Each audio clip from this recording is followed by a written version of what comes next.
And returning to our coverage of Super Tuesday today, and Donald Trump Jr. is in California for a series of fundraisers, and he stopped by the KCRA3 studio today to talk about the presidential race, and I had a chance to ask him about the Democratic field and what his father is hoping for.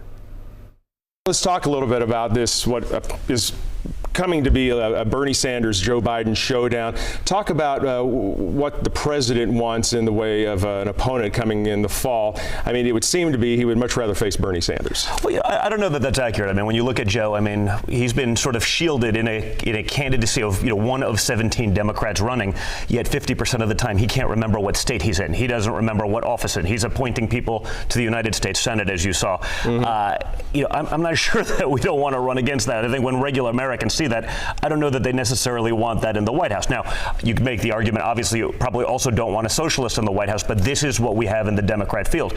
I mean, there's a reason that the two largest Democrat really funders, Bloomberg and Steyer, months ago looked at the candidates that they had and said, man, we've been funding these people for years, but we have to get in this ourselves, because what we're fielding is not a credible field. I also asked Donald Trump Jr. about clashes between his father's administration and California's leaders. We've seen the president and the governor and the state government clash back and forth, lawsuits over border security, immigration, funding, other things.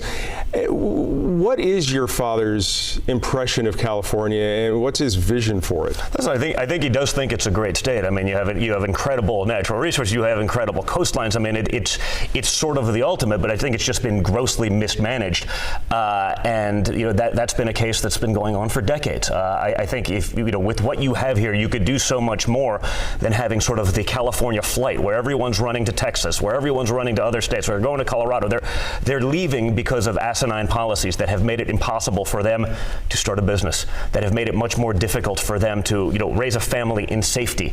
I mean, the list goes on and on. I mean, it's very difficult. I mean, you see that when we're in these areas and you're talking to farmers who are multi-generational people who've just done nothing, and it's they can't get any assistance, they can't get any help. It's truly sad.